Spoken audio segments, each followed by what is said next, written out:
Guys welcome back to my YouTube channel let's to with Shashi. তোমরা সবাই কেমন আছো? আমি তো খুব ভালো রয়েছি। তো আজকে আমি চলে গেছিলাম মেকআপ আর্টিস্ট নন্দনাদির বাড়িতে, যার বাড়ি কিনা যাদবপুরে সন্তোষপুর এলাকায় অবস্থিত। দিদি প্রস্থেটিক মেকআপে খুবই পারদর্শী। তো আজকে একটু ফাজলামো ঠাট্টার ভিডিও দেখালাম। তো সবার আগে দেখিয়ে দিচ্ছি তোমাদেরকে যাদবপুর স্টেশনের একটা ক্লিপ। কি সুন্দর লাগছে দেখো। বৃষ্টি এসে গেছিলো, আমরা ফেস করিনি অতটা, কারণ তার আগে আমি দিদি বাড়ি রয়ে গেছি। তো চলো ভিডিওটা শেষ অবধি দেখো। Hello guys welcome back to my YouTube channel let's to with Shashi. আমি উষসী। আজকে আমি চলে এসেছি আমার একটা অন্যতম ইচ্ছা, অন্যতম শখ একটা পূরণ করতে। সেটা হচ্ছে আমি আজকে ইচ্ছা আছে এই জায়গাটা ট্যাটু করব।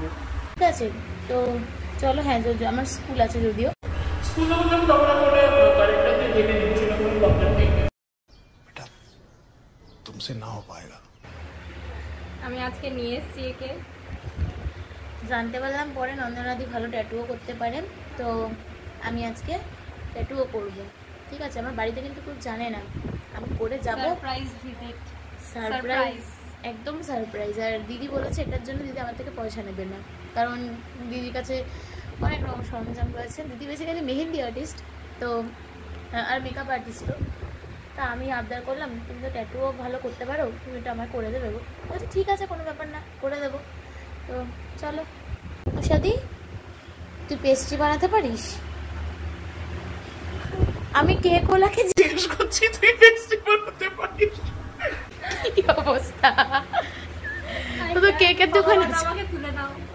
তো কেকের দোকান আছে, আমি তাকে জিজ্ঞেস, দোকান মানে কেক বানায়, কিন্তু আমি তাকে জিজ্ঞেস করছি তুই পেস্ট্রি বানাতে পারিস।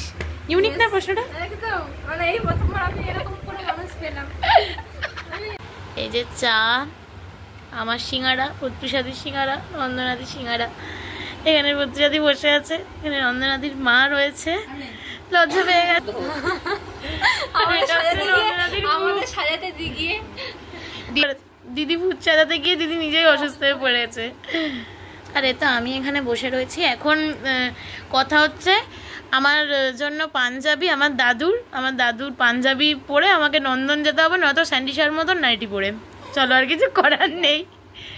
এটা অসাধারণ।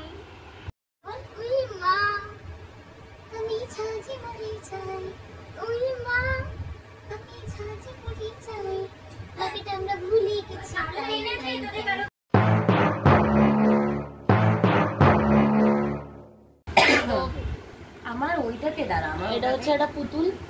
তো এর অবস্থা নন্দনাদির বাড়িতে এসে দেখলাম এরকম সংকটজনক অবস্থায় একে আমরা আজকে উদ্ধার করেছি।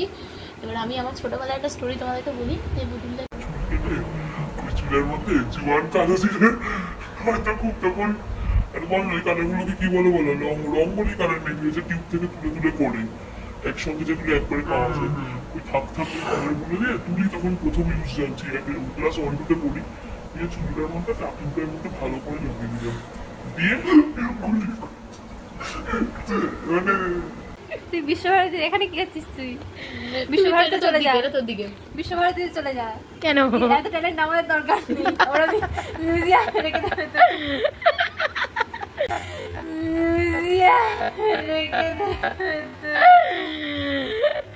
আজকের ব্লগটা একটু অন্যরকম বানানোর চেষ্টা করলাম। ভিডিওটা এই পর্যন্তই। ভালো লাগলে লাইক, কমেন্ট, শেয়ার, আর নতুন হলে সাবস্ক্রাইব করে দিও।